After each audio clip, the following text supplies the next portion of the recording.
Decide చేసుకున్నారు. ఇక third స్టేజ్లో ఐఈడీలు తయారు చేయాలని చెప్పి డిసైడ్ చేసుకున్నారు. నాలుగో స్టేజ్లో బాంబులు పంపిణీ చేయాలి. ఈ తయారు చేసినటువంటి బాంబులు అన్నీ కూడా దేశవ్యాప్తంగా పంపిణీ చేయాలని చెప్పి డిసైడ్ చేసుకున్నారు. అయితే ఇదంతా కూడా ఆగస్టులోనే ఇంప్లిమెంట్ చేయాలని చెప్పి డిసైడ్ చేశారు. సుమారుగా దివాళీ టైం లోపల దీన్ని ఇంప్లిమెంట్ చేయాలని చెప్పి ట్రై చేశారు, కానీ అప్పుడు కుదరలేదు. దాన్ని ఇప్పుడు డిసెంబర్ 6కి మార్చుకున్నారు.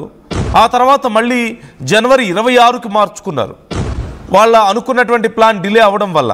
అయితే ఈలోగా జమ్మూ కాశ్మీర్లో జైషే మొహమ్మద్ ఉగ్రవాద సంస్థకు సంబంధించి కొన్ని పోస్టర్స్ అక్కడ కనిపించడం, వాటికి సంబంధించి కూపీలాగే ప్రయత్నంలో ఈ తీగలాగితే డొంక కదిలినట్లు కాశ్మీర్ నుంచి ఫరియాబాద్కి, ఫరియాబాద్ నుంచి ఢిల్లీకి, ఢిల్లీ నుంచి దేశవ్యాప్తంగా హైదరాబాద్, ముంబై, ఇటు ఆంధ్రప్రదేశ్లో గుంటూరు, ఇలా అన్ని చోట్లకి కనెక్షన్స్ ఉన్నాయి.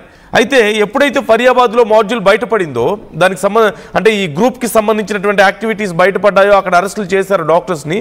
ఇమ్మీడియట్గా ఈ ఒమర్ నబీ అనే వ్యక్తి కంగారు పడ్డాడు. ఇక్కడ దాకా వస్తారు, నెక్స్ట్ టార్గెట్ ఢిల్లీ అవుతుంది, అక్కడ నుంచి సమాచారం వాళ్ళు కనుక గ్యాదర్ చేస్తే, వాళ్ళ ఇన్ఫర్మేషన్ని కనుక తీసుకోగలిగితే అక్కడ అరెస్ట్ చేసిన వాళ్ళ నుంచి నెక్స్ట్ ఇక్కడికి వస్తారు ట్రాక్ చేసుకుంటూ. ఆల్రెడీ కాశ్మీర్లో అలాగే ఫరియాబాద్లో బర్స్ట్ అయింది కాబట్టి ఇక్కడ ఇక అవకాశం ఉండకూడదు, ఎలాగైనా నష్టం చేయాలన్న ఉద్దేశంతో అక్కడ అతను ఇంత పెద్ద బ్లాస్ట్కి పాల్పడ్డాడో మనం చూసాం. ఆ తర్వాత కూడా ఇక అక్కడితో ఆగిపోతుందని కూడా కొంతమంది అనుకున్నారు, వాళ్ళలో కొంతమంది భావించారు ఇక్కడ బ్లాస్ట్ అయిపోయింది, ఇక్కడతో కనెక్షన్స్ అయిపోయాయి, అతను ప్రాణాలు కోల్పోయాడు కదా, ఇంకెవరు దొరకరని చెప్పేసి అనుకున్నారు. తీరా చూస్తే ఇప్పుడు దేశవ్యాప్తంగా ఉన్నటువంటి ఈ నెట్వర్క్ని మొత్తాన్ని బర్స్ట్ చేశారు మన ఇంటెలిజెన్స్ సిబ్బంది. ఎక్కడ చూసినా సరే ఇలాంటి ఈ మాడ్యూల్స్ బయటపడుతున్నాయి. ఇప్పుడు చూస్తున్నాం పంజాబ్లో ఒక మాడ్యూల్ని, అలా గ్రనేడ్ మాడ్యూల్ని బయటకు తీశారు. ఇక్కడ ఢిల్లీలో ఐఈడి మాడ్యూల్ని బయటకు తీశారు. 2900 కిలోల పేలుడు పదార్థాలు కాశ్మీర్లో పట్టుకున్నారు. హైదరాబాద్లో మనం చూసాం, రెజిన్ని కలిపి ఎంతమంది ప్రాణాలను తీయాలని చూశారు. ఇలా చాలా రకాలుగా ప్లాన్స్ చేశారు. దేర్ మెయిన్ టార్గెట్ ఈజ్ జనవరి 26 ఎర్రకోట దగ్గర ఈ దాడులకు పాల్పడాలి. అలాగే దేశవ్యాప్తంగా ఒకేసారి కొన్ని వందల చోట్ల ఈ దాడులు జరగాలి.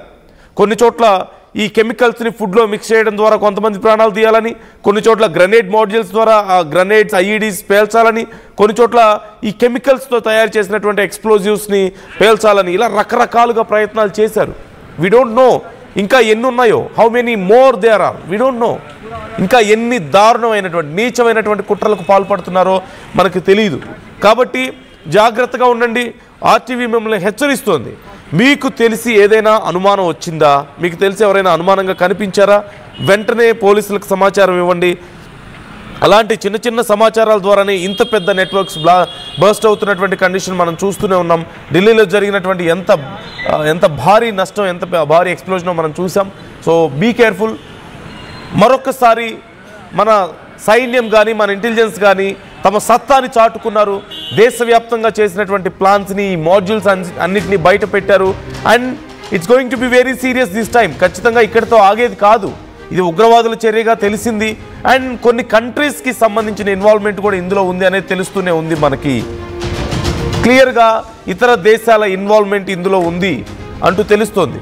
ఈ నేపథ్యంలో ఇప్పుడు తుర్కీ ఇన్వాల్వ్మెంట్ ఉందంటూ కొన్ని వార్తలు మనం చూస్తూనే ఉన్నాం. ఆ కోణంలో ఇప్పటికే విచారణ జరుగుతోంది.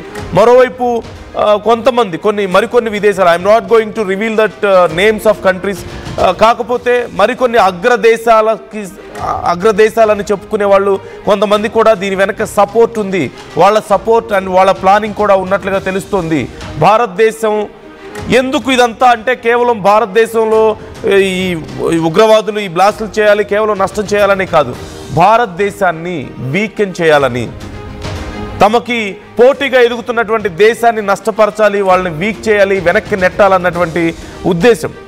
It's a clear strategy to slow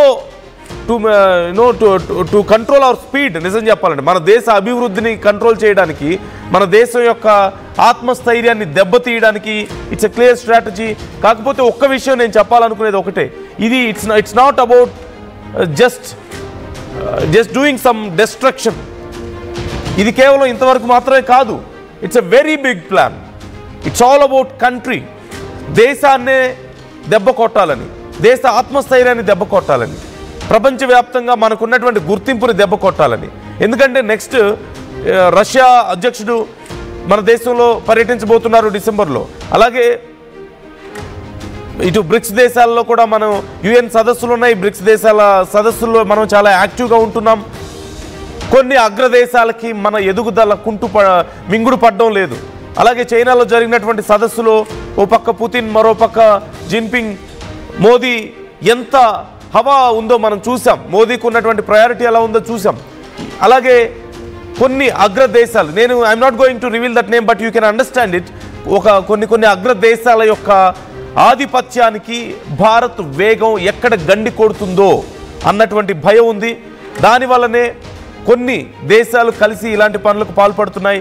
ఇప్పటికే తుర్కీయే యొక్క ఇన్వాల్వ్మెంట్ ఇందులో ఉంది అంటూ కొన్ని వార్తలు మనం చూస్తూనే ఉన్నాం, కొంత ఇన్ఫర్మేషన్ మనం చూస్తూనే ఉన్నాం. అండ్ దీనికి సంబంధించి మరి ఎలాంటి నిర్ణయం తీసుకోబోతున్నారు అనేది కూడా చాలా కీలకంగా మారింది. And it's going to be very tough time. ఖచ్చితంగా ఇండియాకి ఈ విషయంలో కొంత సవాళ్లు ఉన్నాయి. So we should be together ఇలాంటి విషయాల్లో. సో మీ అభిప్రాయం ఏంటి? నిజంగా ఇంత పెద్ద స్థాయిలో కుట్ర జరుగుతుందని మీరు కూడా అనుకుంటున్నారా? క్లియర్గా మనకు కొన్ని కనిపిస్తున్నాయి, దీనికి సంబంధించి కొన్ని సంకేతాలు మనకు క్లియర్గా కనిపిస్తున్నాయి. అండ్ వరుసగా ఈ మాడ్యూల్స్ అన్నీ కూడా బయటపడుతూనే ఉన్నాయి. మరిన్ని మాడ్యూల్స్ బయట పడబోతున్నాయి. అండ్ ఈ ఉగ్ర కుట్రల్ని మరింత పెద్ద ఎత్తున భగ్నం చేస్తూనే ఉన్నాం. సో మీ ఒపీనియన్ ఏంటి? ఎందుకు ఇదంతా? ఇది కేవలం జైషే మొహమ్మద్ లాంటి, లేదంటే కొంతమంది తప్పించుకుని తిరుగుతున్నటువంటి ఉగ్రవాదులు చేసే పనేనా, లేకపోతే ఇంకేదైనా మసూద్ లాంటి వాళ్ళు చేసే పనేనా? తన కుటుంబ సభ్యులను కోల్పోయినందువల్ల దానికోసం ప్రతీకారంగా చేస్తున్నాడా, లేకపోతే ఎప్పటి నుంచో ఉన్నటువంటి తమ ఆధిపత్యాన్ని, ముఖ్యంగా ఈ టెర్రరిస్టుల యొక్క భావజాలాన్ని మన దేశంలో ఇంకా ఇంప్రూవ్ చేయడం కోసం కూడా ఇదంతా జరుగుతోంది అని, వాళ్ళ సామ్రాజ్యాన్ని స్థాపించే దాంట్లో భాగంగా మన దేశాన్ని వీకెన్ చేయడం కోసం వాళ్ళు ప్రయత్నిస్తుంటే మన ఎదుగుదల తట్టుకోలేని కొన్ని అగ్రరాజ్యాలు కూడా దీని వెనక భాగం పంచుకున్నాయని, అంటే ఆ వ్యూహంలో, ఆ ప్లాన్స్లో కానీ, అవి ఇంప్లిమెంట్ చేయడానికి కావాల్సినటువంటి సపోర్ట్ విషయంలో కానీ వాళ్ళ ప్లాన్ ఉంది అంటున్నారు. I'm not directly revealing those names. ఖచ్చితంగా అతి త్వరలో అవి కూడా బయటపడతాయి. ఇప్పటికే కొంతమంది వీటి గురించి డిస్కస్ చేస్తున్నారు. ఇప్పటికే మీకు అర్థమై ఉంటుంది నేనేం చెప్పాలనుకుంటున్నాను అనేది. అతి త్వరలో